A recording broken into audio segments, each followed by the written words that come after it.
오늘 말씀의 제목은 동방박사들의 방문입니다. 동방박사들. 잘 아시죠?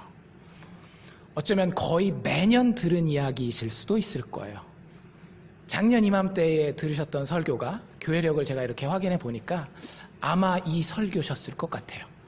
재작년에도 또 동방박사 이야기, 그 전에도 거의 크리스마스 때마다 설교가 되었건 뭐 성극이 되었건 혼자 성경을 읽는 그 성경 통독이 되었건 뭐가 됐건 동방박사 이야기는 우리가 최소한 1년에 한 번 정도는 읽어봤거나 들어봤거나 한 이야기입니다. 오늘 설교는 금방 끝나겠죠? 그럴 수도 있고 아닐 수도 있으니까 일단 들어봐야 되는 거겠죠. 진짜 얼마나 잘 아시는지 한번 제가 테스트할 테니까요.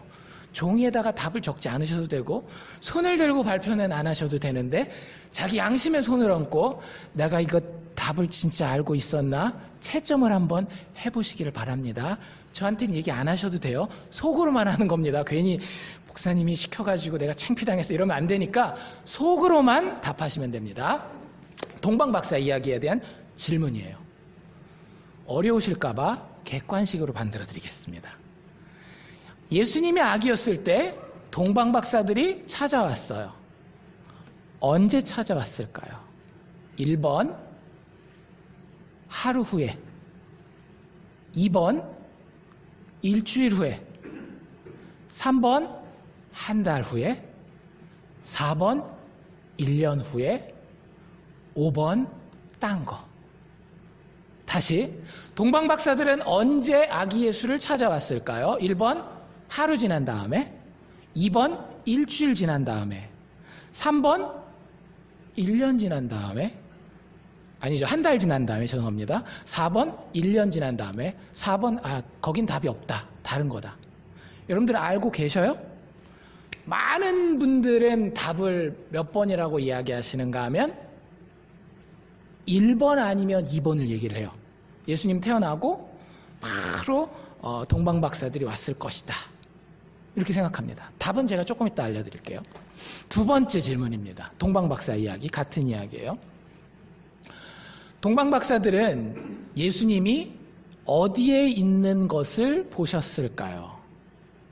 1번 말구유, 2번 외양간 옆에 지프로 만들어진 침대, 3번 딴 거. 보기가 몇 개 없죠? 이것도 한번 잘 생각해 보실 수 있기를 바랍니다. 다 맞추시는 분들은 속으로 혹시 좀 뿌듯해 하셔도 될지도 몰라요.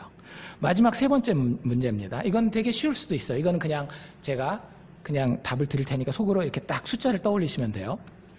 동방박사들은 총 몇 명이었을까요? 자, 세 문제가 나왔습니다. 다 맞추시는 분들은 굉장히 성경을 깊게 보신 분들이에요.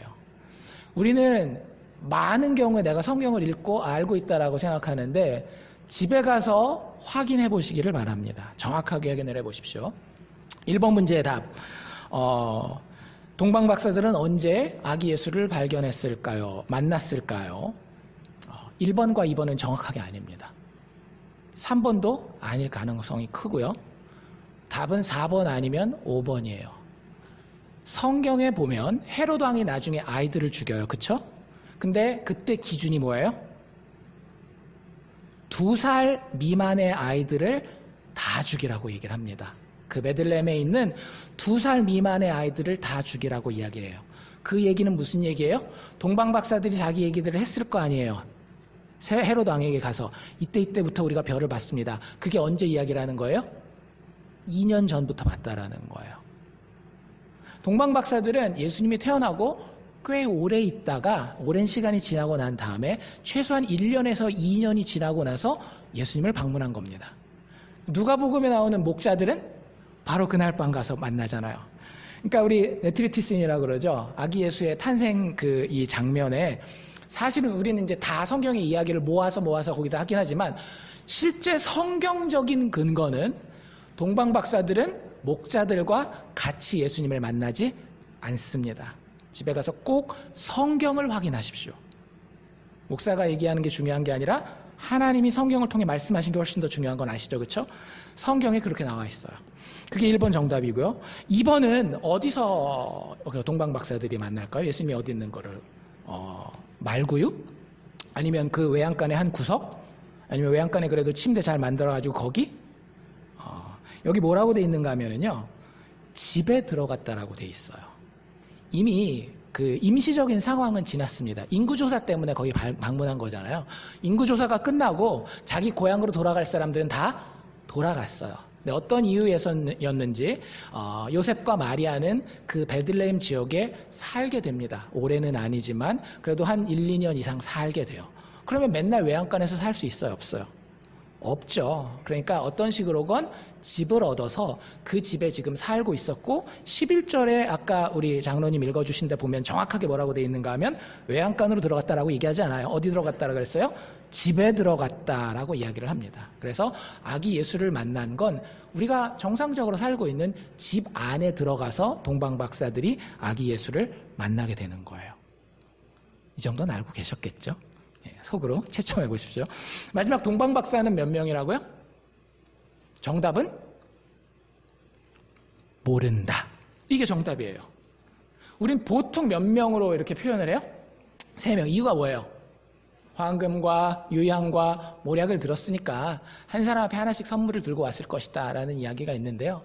사실은 모른다가 정답이에요. 그냥 복수, 동방박사들이라고 표현돼 있지 2명이다, 3명이다 뭐 이런 얘기는 없어요, 성경에. 또 어떤 그 야사에 따르자면 또 다른 한 명의 동방박사가 있었는데 그 사람은 뭐 길을 잃었다 뭐 이런 얘기들도 있고요. 그런 것들은 성경이 아니니까 그럴 수도 있고 아닐 수도 있는 거지만 성경에는 정확하게 몇 명인지 나와 있지 않습니다. 한번 여러분들 스스로 한번 이제 채점을 해보십시오. 몇 점 맞았는지. 한 문제 틀리면 3문제밖에 안 되기 때문에 33점이 날아갑니다. 내용이 그래요. 우리가 성경을 많이 안다라고 생각하지만 사실 잘 알지 못해요. 그런 거 한번 생각해 보시고요. 2번째, 더 중요한 건 여기에요. 제 설교는 사실은 여기에 오늘 초점이 맞춰집니다. 성경의 내용을 얼마나 알고 있느냐도 중요하지만 그 성경의 의미를 정말로 진지하고 깊게 생각해 보았느냐라고 하는 거죠. 동방박사가 아기 예수를 만나고 갔어요. So what? 그게 어쨌다는 건데? 여러분들 천국 앞에 가서 진짜 시험 쳐가지고 동방박사가 아기 예수를 만나고 갔다, OX, 그거 틀리면 지옥 갈까요? 아니죠. 우리는 예수 믿는 걸로 천국 가는 거예요. 그러면 동방박사 얘기는 왜 써 있는 거죠? 성경에? 이거를 알고 기억한다라고 천국에 가는 것도 아니고 이거를 모르고 기억 못한다고 지옥에 가는 것도 아닌데 굳이 왜 이야기가 여기 써 있느냐라고요. 크리스마스 때마다 성극할 때 애들 배역 주려고? 너는 동방박사 1, 너는 동방박사 2, 너는 동방박사 3 해라. 아이고 동방박사 이야기 없었으면 우리 애들 중에 몇 명은 나무할 뻔했어. 이렇게 될까 봐요? 아니에요. 동방박사의 이야기가 기록된 데는 이유가 있는 거예요. 여러분들 왠지 생각해 보셨냐라고요. So what? 도대체 무슨 이유 때문에 그 많고 많은 이야기들 중에서 동방박사의 이야기가 마태의 손을 빌려서 성경에 기록됐느냐라고 하는 거죠. 오늘 그 의미를 생각해 볼 수 있기를 원합니다. 첫 번째로 마태가 동방박사의 이야기를 기록할 때는요, 우리에게 이 질문에 대해서 생각해 보게 하기 위해서 동방박사의 이야기를 기록한 거예요. 어떤 질문이냐면요, 예수님은 누구신가? 다 알죠? 정답은 아세요. 정답은 아는데 진짜 여러분들이 정답을 아시는지 한번 생각해 보시기를 바라요. 예수님은 누구십니까? 나의 구원자이십니다. 내 인생의 주인이십니다. 천국 가는데 꼭 필요한 분이십니다. 잘 믿으면 복을 주시는 분입니다. 뭐 이런 정도 알고 계시나요? 마태는 그렇게 두리뭉실하게 이야기하지 않아요. 여러분들이 뭔가를 믿는다라고 했을 때는요, 믿음의 내용이 중요한 거고요. 여러분들이 그리스도인이라고 여러분들을 칭한다라고 한다면, 혹은 그리스도인이 되고 싶다라고 한다면 반드시 여러분들의 믿음의 내용의 근거는 어디에 있어야 되는가 하면 성경에 있어야 되는 거예요. 그 성경 저자인 마태가 예수님을 그냥 두리뭉실하게 우리의 구원자고 우리를 잘되게 해주시는 분으로 그렇게 호락호락하게 기록하고 있지 않아요. 동방박사의 입을 통해서 마태는 예수가 누구라고 이야기하고 있는가 하면요. 여러분들 2절 한번 같이 읽어볼까요? 2절입니다. 마태복음 2장 2절 시작. 유대인의 왕으로 나신 이가 어디 계시뇨? 우리가 동방에서 그의 별을 보고 그에게 경배하러 왔노라 하니. 동방 박사들이 헤롯 왕을 만나요. 동방은 어디를 얘기를 하는가 하면 지금의 이란, 이라크 지역을 이야기를 하는 거예요. 그러니까 지도, 혹시 세계 지도를 좀 아시는 분들은 이란, 이라크가 그 중동의 지도상의 한 오른쪽 끝에 있거든요. 그 끝을 이렇게 가로질러 가면, 티그리스 유프라테스 강을 가로질러 가면 우리가 흔히 얘기하는 성지, 이스라엘 땅이 있어요. 한 500마일 정도 돼요. 그걸 자동차도 없이 터벅터벅 낙타 타고 사막을 건너온 게 동방 박사들인 거예요. 그 동방 박사들의 그 찾고자 하는 대상이 누구냐면요, 유대인의 왕이라고 하는 거예요. 지금 이 질문을 누구한테 물어보고 있는 건가 하면 이스라엘 땅에 도착해서 왕이 태어날 것이다라고 예측하기 가장 쉬운 곳이 어디겠어요? 왕궁 아니겠어요? 왕궁은 그 당시 어디에 있었는가 하면 예루살렘에 있었습니다. 예루살렘에 가서 예루살렘에서 현재 유대인의 왕을 하고 있는 헤롯 왕에게 물어보는 거예요. 유대인의 왕으로 태어난 아기가 분명히 있을 겁니다. 우리가 하늘의 별을 볼 줄 아는데 그 별에 움직이는 걸 봤더니 분명히 유대인의 왕으로 태어난 아기가 얼마 전에 태어난 거 우리가 알고 찾아왔으니까 그 아기를 우리에게 보여주시면 우리가 그 아기 왕에게 경배하겠습니다라고 이야기를 해요. 아기 예수를 뭐라고 소개한다라고요? 왕으로 소개한다라고요. 여러분들 왕이 뭡니까?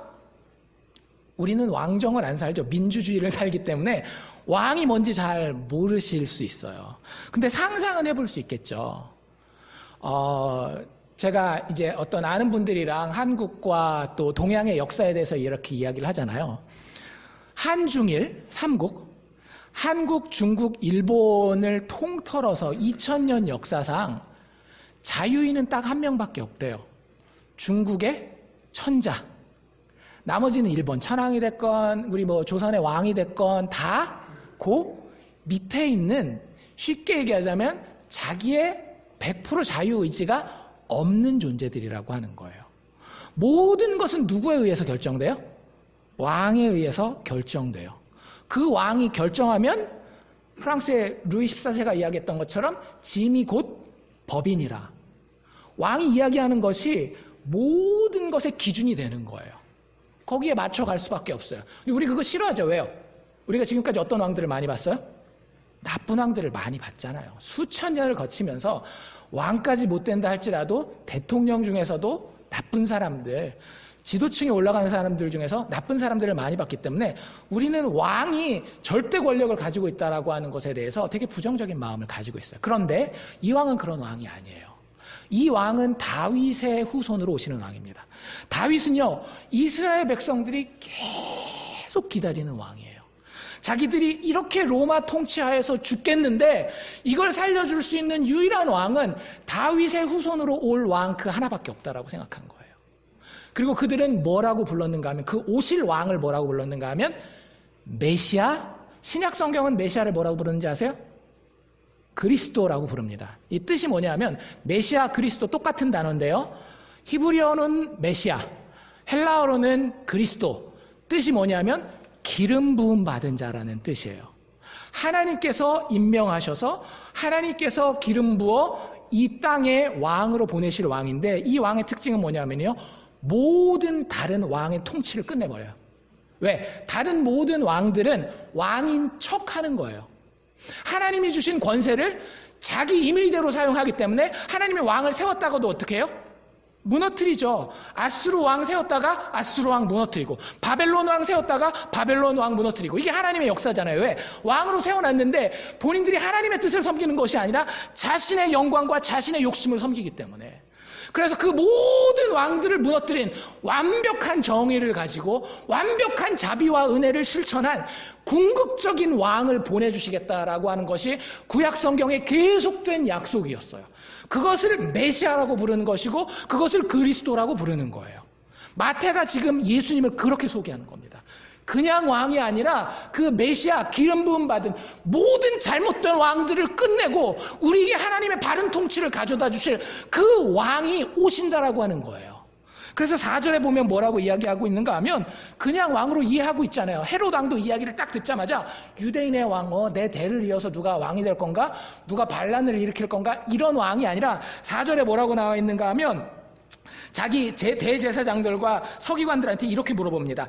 그리스도가 어디서 나겠느냐? 그리스도가 제가 방금 뭐라 그랬어요? 기름 부음 받은 자, 모든 왕을 끝낼 하나님의 궁극적인 통치를 가지고 올 왕이라고 얘기를 했잖아요. 헤롯이 금방 알아차린 거예요.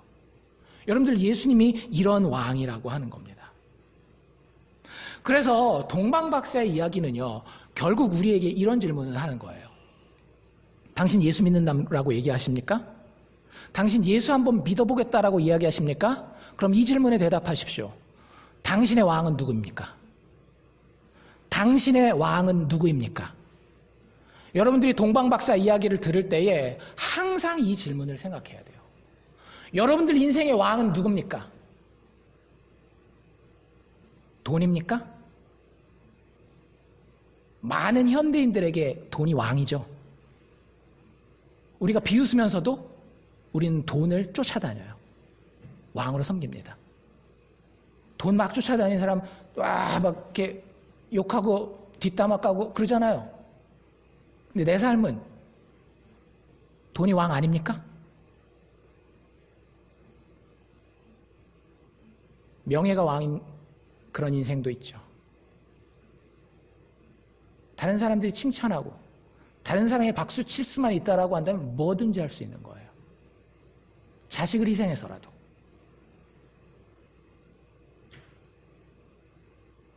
더 심한 왕은요, 나 자신이에요. 그 누구도 내 고집을 꺾을 수가 없어요. 그 누구도 나를 다스릴 수 없어요. 여러분들, 많은 분들이 왜 교회 안 다니는지 아세요? 교회 가면 이것도 하지 마라, 저것도 하지 마라, 요거 해라, 저거 해라, 막 간섭이 많으니까 나의 왕권이 침해를 받는 겁니다. 그래서 교회를 안 다니는 거예요. 성경은 그 부분에 대해서 피해가지 않아요. 성경은 진짜 피해가지 않는다니까요. 하나님 그만큼 자신이 있어요. 왜? 본인이 이 세상을 만들어 놓으셨고 여러분들을 만드셨기 때문에. 그게 사는 길이 아니라는 걸 알기 때문에. 여러분들을 사랑하시고 여러분들을 살리기 위해서는 이 왕의 문제가 반드시 해결돼야 돼요. 우리 젊은 커플들 같은 경우는 자식이 혹시 왕 아닙니까? 내 아들? 독생자? 그들이 여러분들의 왕 아닌가요? 여러분들의 인생을 이리 쥐고 저리 쥐고 이리 흔들고 저리 흔드는 그런 왕 아니냐고요. 성경은 분명해요. 성경이 우리에게 가족도 주셨고요. 자식도 주셨고 남편도 주셨고 아내도 주셨고 돈도 주셨고 건강도 주셨고 명예도 다 주셨지만 성경의 질문은 아주 단도직입적입니다. 그것이 너희의 왕이냐라는 거예요. 성탄절 그리고 이 현현절의 계절이 우리가 이런 질문을 우리 스스로에게 심각하게 해볼 수 있는 계절이 될 수 있기를 원합니다. 그냥 낭만적이야, 눈이 좀 왔었으면 더 좋았었을 텐데 이러고 지나가세요? 참 뭘 모르고 지나가는 거예요. 그렇지 않아요. 제가 아까 주일학교 할 때 아이들한테도 얘기했어요. This is a serious business. 진짜 심각한 문제다. 진짜 심각한 문제다. 여러분들한테 똑같은 도전이에요. 누가 왕이냐? 이거 굉장히 심각한 문제예요. 예수가 왕이 되든지 아니면 다른 것이 왕이 되든지 둘 중에 하나지 양다리라는 것은 없습니다. 그분이 이 땅에 아기로 오셨어요. 놀랍지 않습니까? 그 두려운 분이, 그 크신 분이, 그 역사의 주관자가 아기로 오셨어요. 왜 아기로 오셨을까요? 여러분들과 가까이 만나려고. 성경에 보면은요, 하나님이 나타나는 여러 장면들이 있잖아요. 그쵸? 모세도 하나님을 만나고 엘리야도 하나님을 만나고 또 하나님이 천사를 보내서 이렇게 하고. 근데 그때마다 일관적인 반응이 뭔지 아세요? 하나님을 만난 자들, 하나님의 천사를 만난 자들 엄청 무서워요. 우리는 천사하면 막 날개 달고 애기가 막 날아다니는 거 이런 거 생각하잖아요. 그건 다 그냥 그 세상이 만들어낸 가짜예요. 성경에 보면 천사를 만난 자들마다 다 죽은 것처럼 됐다 그래요. 얼마나 두려운 만남인지 몰라요. 여러분들에게 지금 하나님이 나타나시면 여러분들이 정말 만날 수 있을 것 같아요? 택도 없습니다. 여러분들이 인생을 오래 살면 살았을수록, 다른 사람의 감춘 게 많으면 많을수록 하나님 앞에 설 수 없는 자인 거예요. 근데 그 하나님을 지금 나타난다라고 한다면 나는 죽음으로밖에 답할 다른 방법이 없어요. 근데 그 하나님께서 아기로 오셨다라고요. 그 위험 있는 왕이 우리를 만나려고. 우리 누가복음 이야기에서 그 얘기 봤잖아요. 안나와 시몬은 어떻게 해요? 예수님을 품 안에 안죠. 여러분들, 이런 왕이에요. 우리가 섬기는 예수는요, 그 모든 것의 주권자이면서 우리의 품에 들어오기를 원하시는 그런 왕이라고요. 여러분들이 예수님이 이런 왕입니까? 아니면 천국에서 기다리고 있다가 나 믿었어 안 믿었어 오케이 티켓, 천국에서 있는 그런 왕이에요?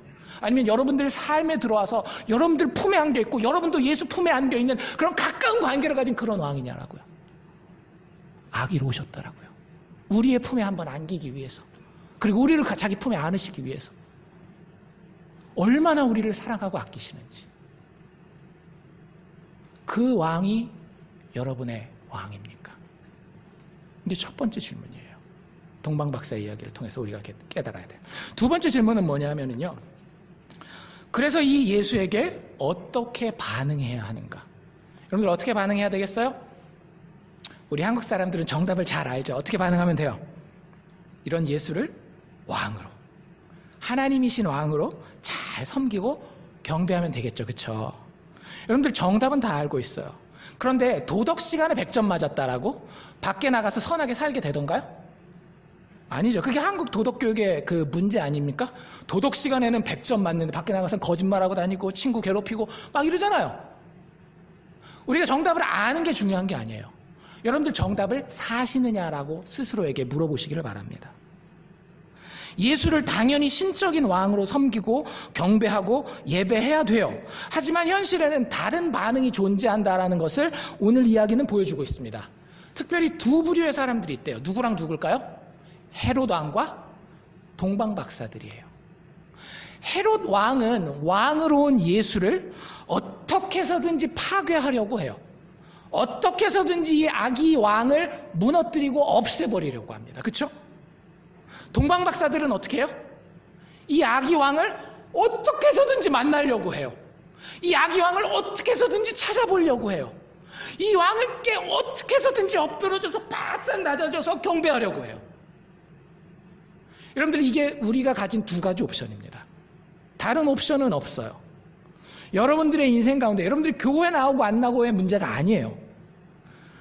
교회 안 나오는 사람들은 당연히 그건 더 희망이 없는 거지만, 교회 안에 있는 사람에게 이 헤롯 왕의 반응과 동방박사의 반응이 있다라고 하는 거예요.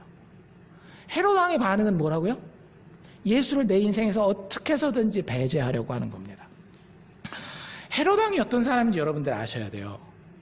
헤롯 왕은요, 헤롯이라는 이름을 가진 자가 이 이후에도, 이 헤롯 왕이 죽고 난 이후에도 2대, 3대까지 이어질 만큼 굉장히 위대한 이름이에요. 보통 한 이름이 뭐뭐 1세, 주니어, 그 다음에 the third, the fourth 이렇게 가면 그 이름이 되게 좋은 이름이라는 거거든요. 2세, 3세 막 이렇게 내려가는 거는. 이 헤롯이 그 가문을 일군 첫 번째 사람입니다. 유대인들의 왕 역할을 하는데, 예수님 태어나기 한 40년 전에 유대 땅의 왕이 돼요. 정치적으로 굉장히 수완이 좋은 사람이에요. 그 당시에 이스라엘은 독립국가가 아닙니다. 어느 나라의 식민지예요? 로마 제국의 식민지였어요. 그래서 그 로마 제국이 원래 와서 총독을, 우리 일제시대 때 총독 파견했잖아요. 그런 것처럼 총독을 파견해서 다스리는 게 맞는데, 이 헤롯이 얼마나 정치적인 수완이 좋았는가 하면, 총독 파견하지 말고 나를 왕으로 임명해주면 총독보다도 더 많은 것으로 내가 로마에 이익이 되게 해줄 테니까 나를 왕으로 세워주십시오. 그래서 황제를 설득한 이 정도 정치적인 수완이 있었던 사람인 거예요. 그래서 예수님 태어나기 40년 전부터 로마에 의해서 유대인의 왕으로 임명됩니다. 여러분들, 이게 우리의 삶이에요. 무슨 얘기냐라고요? 여러분들, 우리 인생의 왕이 되기 위해서 우리가 이렇게 애쓴다라고 하는 거예요.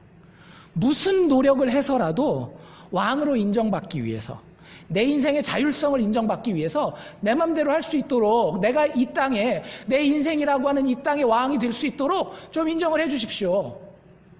그리고 어느 정도 자리 잡으면 살아가면서 자리 잡으면 경제적으로 자식들도 자리 잡으면 내 왕국이 평안하다라고 생각하잖아요. 여러분들 정말 평안하십니까? 정말 평안하십니까? 제가 단언하건대요. 성경의 가르침이 이거예요. 여러분들이 왕이 되는 한 여러분들의 인생에 참된 평안은 없어요. 헤롯이 그래요. 헤롯이 사실은 Herod the Great, 헤롯 대왕이라고 불리거든요.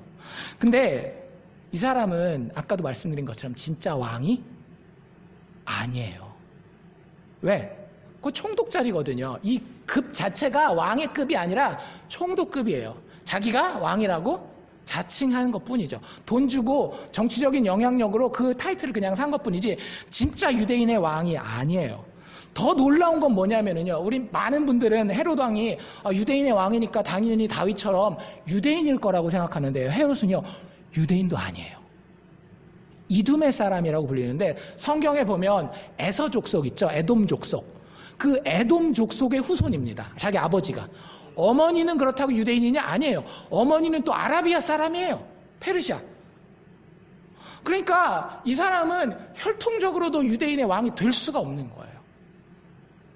그래서 이 헤롯 왕은요. 늘 불안감을 가지고 살았어요. 내가 까딱 잘못하면 혈통적으로도 아니지. 그리고 타이틀도 왕이긴 하지만 실제 왕의 자리가 아니지. 언제 이 정권을 잃어버릴지 모른다. 나의 통치권을 잃어버릴지 모른다 해가지고 늘 불안감에 시달려 삽니다. 그래서 어떤 얘기가 있는가 하면 그 당시에 로마 황제였던 아우구스투스가 뭐라고 얘기를 하는가 하면 헤롯 집에 살려면 헤롯의 아들로 사는 것보다 헤롯의 돼지로 사는 게 낫다라는 얘기를 해요. 이게 무슨 얘기냐면요. 헤롯이 자기 정권을 잃어버릴까 봐 많은 사람을 의심을 해요. 막 스파이 붙이고 스토커처럼 막 따라가다는 얘기하고 의심에 딱 들면 어떻게 할까요? 가차없이 죽이는 거예요. 누구 죽였을까요? 자기 아내를 죽여요. 또 누구 죽였을까요? 자기 어머니를 죽여요. 또 누구 죽였을까요? 아들 3명을 죽여요. 또 누구 죽였을까요? 국회의원들 있잖아요. 국회의원 그 당시 산헤드린이라고 불렀거든요. 국회의원의 절반을 싹 다 죽여버려요. 그런 말 나올만 하죠.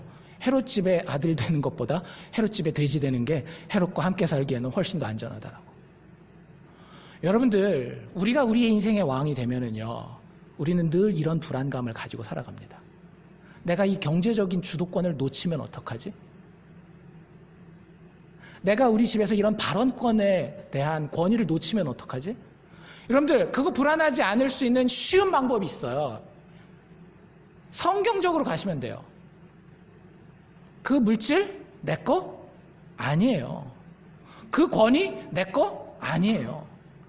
요즘에도 보니까 한국에서 기사 나는 것 중에 어떤 분이 자기 자식을 고소하셨더라고요. 왜요? 유산 물려줬는데 자기를 제대로 대접 안 했다라고 자기 아들인가 딸을 고발을 했어요. 그 유산에 대한 주권이 누구에게 있는 거예요? 나에게 있는 거예요. 그 자식도 당연히 잘못했죠. 그건 뭐 옛날식으로 얘기하면 후레자식이나 마찬가지죠. 부모님한테 유산 받고도 그렇게 모른 척하는 건 말도 안 되는 거지만 제가 그렇지 않은 분들도 많이 봐요. 제가 만난 분들 중에 평생 가난하게 사셨어요. 근데 자녀를 정말 사랑했고 신앙생활 아름답게 하면서 내 인생의 주인은 내가 아니라 예수님으로 알고 그 예수만 자녀들에게 전해주려고 했었던 그런 분들. 나이 많이 먹었는데요. 자녀들한테 사랑받던데요. 자녀들한테 존경받던데요. 그 인생 노년에 자녀들과 함께 살아가는 모습이 참 아름답던데요. 어떻게 하면 그렇게 된다라고요? 내가 왕이라는 걸 내려놓으면 된다라고요. 자식 어리니까 나는 아직 유산 문제 하려면 유산으로 남겨줄 것도 없고 그렇게 생각하세요? 아니요. 젊은 부부들도 마찬가지예요.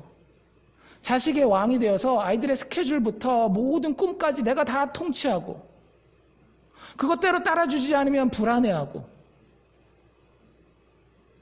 그것 때문에 맞는 아이들 되게 많던데요. 저희 교회는 없길 바랍니다. 한국, 미국 가리지 않던데요. 부모가 왕이 되어서 자신의 왕국을 이루기 위해서 애들을 경찰에 자기 부모기 때문에 신고를 안 해서 그렇지 그렇게 때리는 그냥 진짜 사랑의 매 정도가 아니라 정말로 학대식으로 때리는 부모들 되게 많아요. 아이들이 그래서 2세들, 1.5세들 와가지고 수련회 하잖아요. 다 울어요. 내용은 다 그런 거예요.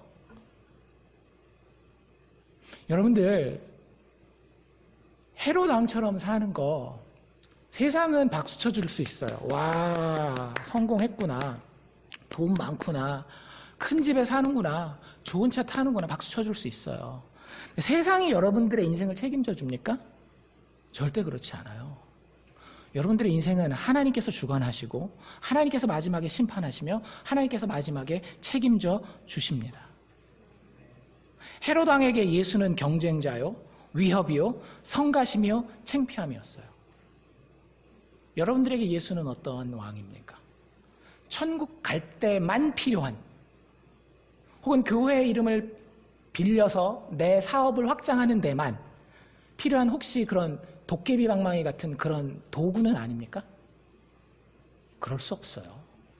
예수는 절대 그런 취급을 받는 대상이 아닙니다. 기독교에서 우리가 회심이라고 얘기를 하죠. 예수를 믿는 결단을 하는 거. 그걸 어떤 목사님은 이렇게 표현하더라고요. Decentralization. 센터가 가운데잖아요. 그렇죠? D는 뭔가를 갖다 해체한다는 뜻이에요. 내 중심이 되어서, 자기가 중심이 되어서 나의 왕국을 똘똘똘똘 뭉쳐서 뭉치는 그것을 해체하는 거예요. 그 왕좌에 있는 나를 다 내려놓고 왕으로 오신, 구원자로 오신, 나를 안기 위해서, 나에게 안기기 위해서 오신 그 아기 예수를, 나를 위해서 죽고 다시 사신 그 구원자를 내 삶의 중심으로 모시기 위해서 나의 똘똘 뭉쳐있는 그 아집을, 자아를 디센트럴라이제이션, 붕괴시키는 것. 이것이 회심이라고 불리우는 겁니다. 교회 와서 도장 찍고 제가 예수 믿습니다, 세례증서에다가 사인하고 그래서 구원받는 게 아니에요. 그래서 종교개혁이 일어난 겁니다. 루터가 그거 천주교에서 하는 거 보기 싫어서 종교개혁을 일으키고, 오직 의인은 믿음으로 말미암아 살리라. 사인하고 면죄부에다가 도장 찍고 헌금 내고 그거 구원받는 거 절대 아니라는 거예요. 예수가 진짜 왕이냐고 하는 거죠. 여러분들이 이 동방박사 이야기를 통해서 이 아침에 다시 한번 여러분들을 살피시고 결단해 볼 수 있기를 원합니다. 예수를 예배하고 그 예배 가운데에 예수를 왕으로 인정하십시오. 철저하게 낮아져서 왕으로 인정하십시오. 내가 자존심 상해도 괜찮아요. 이 왕은 나를 살리기 위해서 자기 목숨까지 내려놓는 나를 사랑하는 왕이기 때문에. 그렇기 때문에 동방박사들이 이 앞에서 어떻게 해요? 집에 들어가 아기와 그 모친 마리아와 함께 있는 것을 보고 엎드렸다라고 얘기를 했죠. 이게 헬라어 단어는 무슨 뜻이냐면요, 자기 머리가 땅바닥에 닿는 거예요. 영어 단어로 prostrate라고 나는 그 단어를 씁니다. 자기 머리가 땅바닥에 닿는 거예요. 동방 박사들이에요. 배울 만큼 배운 사람들 아니겠어요? 황금과 유향과 모략을 가지고 올 정도면 벌 만큼 벌어본 사람들 아니겠어요? 근데 다 내려놓고 자기의 명예의 중심인 이 이마를, 이 머리를 땅바닥에다 대는 거예요. 예수 왕 앞에. 그리고 그를 경배합니다. 그를 발견한 것을 크게 기뻐하고 기뻐하였다라고 얘기해요. 여러분들 예수 만난 게 진짜 기쁘십니까? 예수가 여러분들을 사랑하셔요. 예수가 움직이는 삶은 재미가 있습니다. 그리고 그 인생은 절대 끝이 없어요. 왜? 죽음을 이기는 영생을 소유한 생명이기 때문에. 우리가 동방박사, 그들이 우리의 신은 아니지만 그들이 보였던 아기 왕에 대한 바른 반응을 우리의 모델로 한번 삼아보고, 과연 나는 아기 예수를 어떻게 대접하고 있는지 생각해 볼 수 있는 이 아침, 그리고 한 주간 될 수 있기를 주의 이름으로 축원합니다. 잠시 기도하도록 하겠습니다.